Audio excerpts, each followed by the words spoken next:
on a ici Isro, c'est un jeune cheval de 4 ans.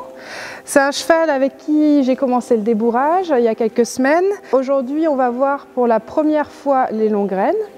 Donc il faut savoir que ce cheval est assez sensible, il prend beaucoup de temps dans son débourrage, il est assez regardant sur tout ce qui se passe à l'extérieur et surtout par rapport à l'humain. Donc il y a eu beaucoup de travail de confiance à faire au départ. Et là, avant de monter dessus, le mieux pour que ça se passe vraiment bien, ça va être l'introduction du mors, surtout si on veut monter avec un filet, et donc l'introduction aux longues graines. Donc ce cheval, il a eu le travail avec le mors 3 fois. Donc on a commencé par le longer avec le mors en tête basse. Donc ça va être la première action qu'on va lui apprendre avec le mors. Et une fois que ça c'est ok, je vais pouvoir venir brancher les longues graines. On va avoir un petit travail de préparation avant, parce que les longues graines, ça ne s'improvise pas, surtout avec un jeune cheval assez sensible.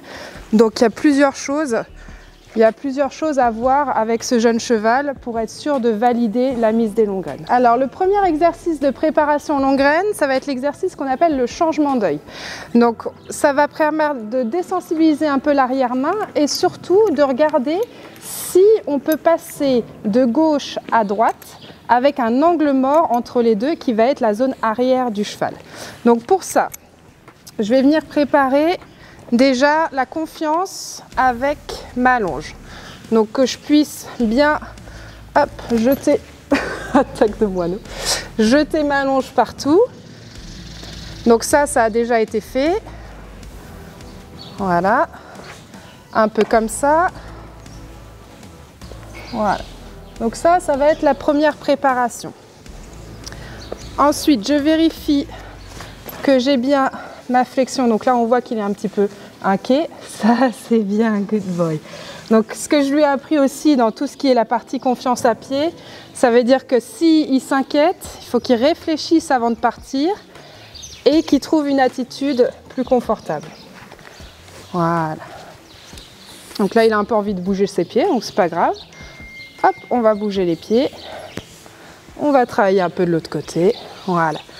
Vérifier que je puisse prendre une flexion latérale. Hop. Et ce que je vais faire comme un gros câlin à mon cheval. Je vais venir chercher ma longe derrière. Okay. Par sécurité, je vais toujours garder la longe de mon côté. Donc s'il y a un problème, je lâche ici et je récupère à droite. Je vais venir faire passer la longe en la swingant au-dessus des fesses, lui donner une indication que c'est par là qu'il faut aller, lâcher et on le retrouve à l'œil gauche. Donc je vais le refaire juste de ce côté pour qu'on observe bien que je suis, voilà, donc ça c'est les petites réactions qu'il peut avoir. Hop, je suis à gauche, je vais attendre juste qu'il se stabilise, voilà, je suis à gauche, je garde ma petite sécurité ici. Je fais passer ma longe tout en restant au niveau de l'épaule parce que sinon je suis trop près de l'arrière-main. Je lui indique que c'est par là qu'il faut qu'il aille. Donc là, il ne me voit plus. Et là, il me récupère à droite. Et donc on voit que pour lui, ça, c'est OK. Le changement d'œil. Pour continuer la confiance envers l'arrière-main et habituer un petit peu le cheval à ce qu'il y ait quelque chose qui passe derrière ses postérieurs, je vais utiliser la bande. La bande, c'est aussi un bon outil pour développer la proprioception du cheval et ça va l'habituer aussi si jamais, alors ça c'est pas un cheval qui m'appartient, c'est un cheval que je travaille pour quelqu'un d'autre et donc si jamais dans sa vie il va recevoir, je sais pas, l'enraînement Pessoa par exemple, et ben ça aura déjà un petit peu préparé à ça et c'est bien que ça soit avec moi que ça se passe, comme ça il n'y a pas tout qui arrive d'un coup. Voilà. Alors je vais venir attacher ça au surfait.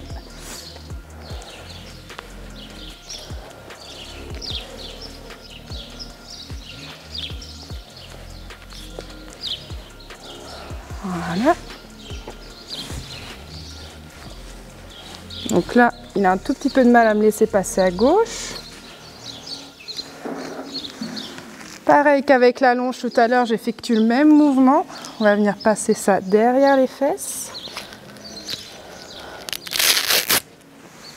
J'enlève la queue au cas où.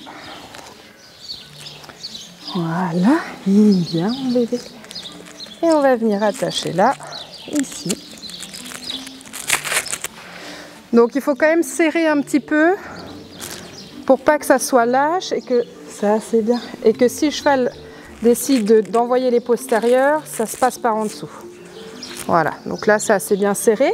Et là je vais tout simplement refaire mes exercices de travail à pied qu'il connaît. C'est-à-dire, voilà, venir bouger un peu les hanches. Voilà, juste pour qu'ils ressentent cette bande sans forcément aller dans le mouvement en avant et qu'ils viennent se relâcher ici. Faire un petit reculé.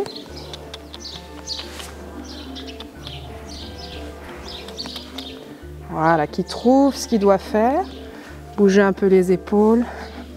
Voilà. Voilà. Et ensuite, je vais gentiment venir le mettre sur le cercle pour avoir un peu de mise en avant avec cette bande et qu'ils viennent la ressentir un petit peu dans les allures. Voilà. Donc la bande, il l'a déjà eu une fois il y a assez longtemps. Voilà, environ au début de sa formation. Voilà. Donc là, c'est un petit rappel. Ah, on voit qu'il se pose une question. Donc là, c'est intéressant. Parce que du coup, on a vu qu'il se posait un petit peu la question de qu'est-ce que ça se passe? Qu'est-ce qui se passe derrière? Et le réflexe qu'il a eu, c'est tout simplement de venir réfléchir et de se relâcher au lieu de partir. Voilà. Je vais le renvoyer. Hop. Voilà. Voilà.